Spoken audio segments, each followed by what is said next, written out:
Bonjour, Guillaume Menet, président de l'association Presse de la Construction. Je suis de formation ingénieur bâtiment, spécialisé dans la construction passive, bas carbone.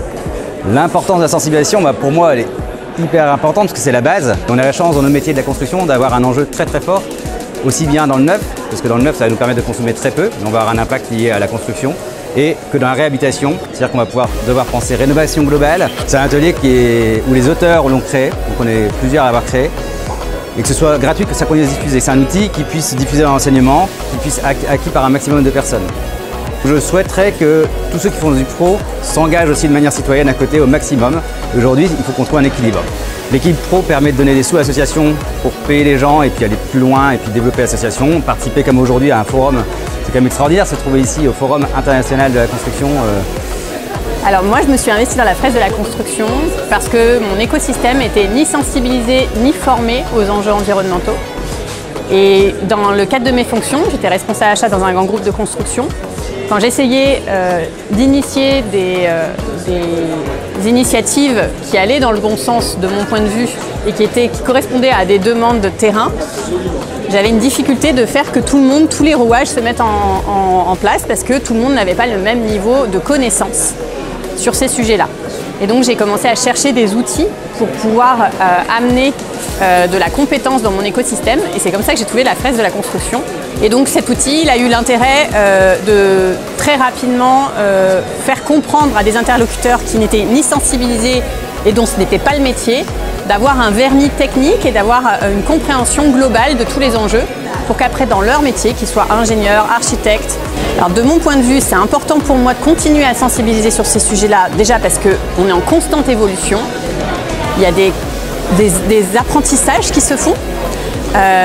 Aussi parce que je constate que dans une entreprise, parfois on a une direction qui est sensibilisée, mais ce n'est pas forcément redescendu en cascade sur tous les niveaux de management intermédiaire et puis sur toutes les fonctions. Et enfin, parce que parfois ce n'est pas dès la première fois qu'on arrive à convaincre quelqu'un. Parfois la première graine qu'on plante, elle a besoin d'être arrosée de nouveau. Et puis parfois compléter les différents sujets. C'est-à-dire que souvent on va zoomer sur certains aspects, et puis il va falloir parfois aller chercher d'autres entrées. Et donc en fait, c'est pas une fois qu'il faut y aller, souvent c'est plusieurs fois. Et c'est surtout à plusieurs niveaux dans l'entreprise ou dans les organisations publiques.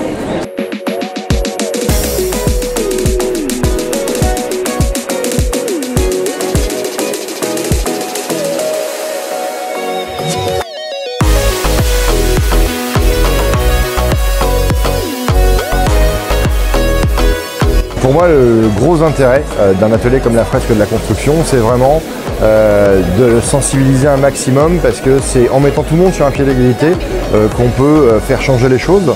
Donc l'idée, ça va être vraiment d'aider les gens à mieux comprendre, à mieux surtout appréhender les ordres de grandeur.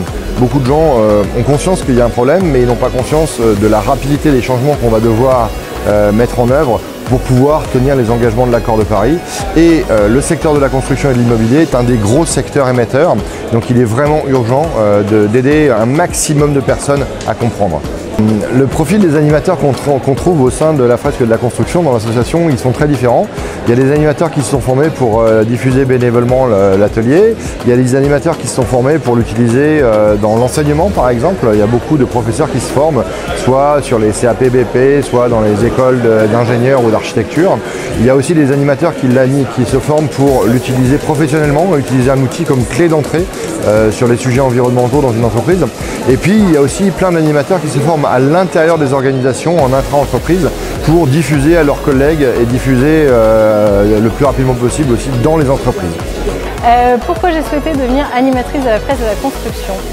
Eh bien, parce que je travaille dans le domaine de la construction depuis plusieurs années, avec une forte envie de faire changer les choses dans ce domaine-là. Et quand j'ai découvert qu'il existait une presse de la construction, j'ai très vite souhaité la découvrir et tout de suite devenir animatrice. J'aime beaucoup diffuser l'envie de changement autour de moi, et j'ai trouvé que cet outil était fabuleux pour amorcer des changements, notamment auprès des entreprises. L'importance justement de la sensibilisation, pour moi, c'est le premier point à activer pour arriver à dépasser l'inaction qui s'est mise en place dans notre fameux triangle avec la politique d'un côté, le monde de l'entreprise de l'autre et la société civile, qui se montent tous du doigt en disant il faut, et c'est les autres, et c'est les autres. Si on n'est pas tous sensibilisés à tous ces enjeux, personne ne bouge.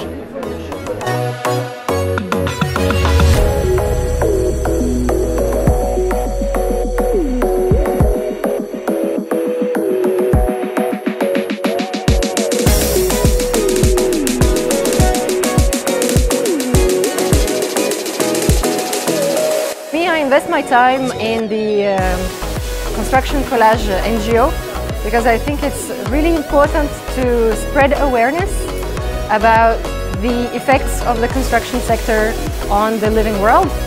We have almost half of all the world's emissions due to the construction sector, building use, building materials, and this is massive. So we have to spread the message to the building actors so that they change their practices, so to the states, so that they change the regulations.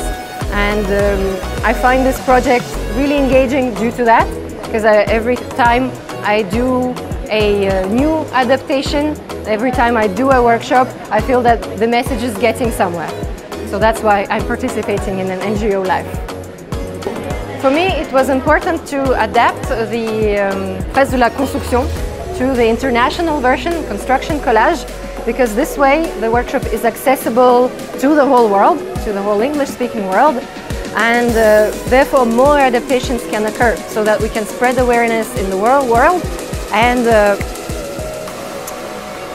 with the local context in mind, because not every country has the same energy mix, not the same building practice, not the same regulations.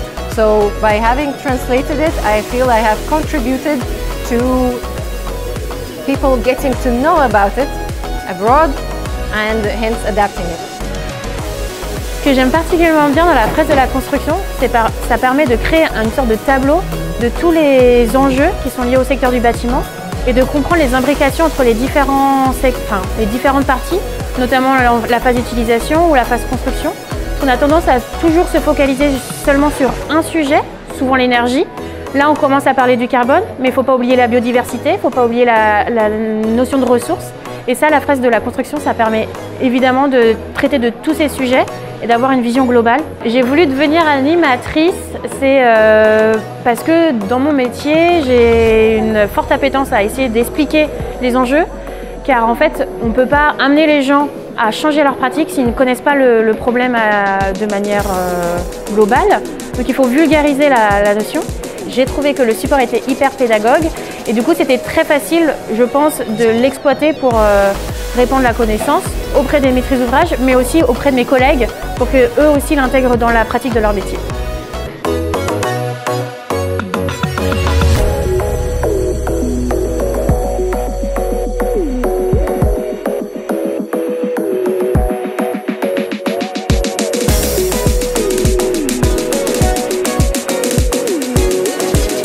Moi je suis membre de la Fresque de la Construction depuis presque 1 an et demi maintenant, avec l'idée de venir vulgariser les enjeux de la construction de manière assez générale, avoir un point de vue systémique. En atelier on se rend compte, ou bien quand on parle à des pros qui sont très bons dans un domaine particulier, et par contre ils ont des angles morts sur les autres parties, que ce soit sur les déchets, sur la rénovation, ou bien sur les particuliers aussi. Il y a un enjeu de leur venir vulgariser la connexion entre le secteur du bâtiment et d'autres enjeux environnementaux tout autour. Et c'est ce que permet de faire cet outil. Le bâtiment il est vraiment au cœur des enjeux climatiques et environnementaux. C'est en gros 1/4 des émissions de gaz à effet de serre. Et c'est là où les politiciens ont grosso modo le plus d'ambition. Donc c'est un secteur qui est amené dans les 10 prochaines années à avoir une mutation totale. Ce qui veut dire que ça soit les particuliers, les professionnels, dans le secteur tertiaire, chacun va avoir un bâtiment qui va muer avec des besoins qui vont se transformer. Et ça, il faut que ça soit un petit peu compris, sinon on va avoir une forme d'inertie sociale, une forme de réticence à ce changement si jamais on n'accompagne pas tout le monde dans le changement de ce secteur.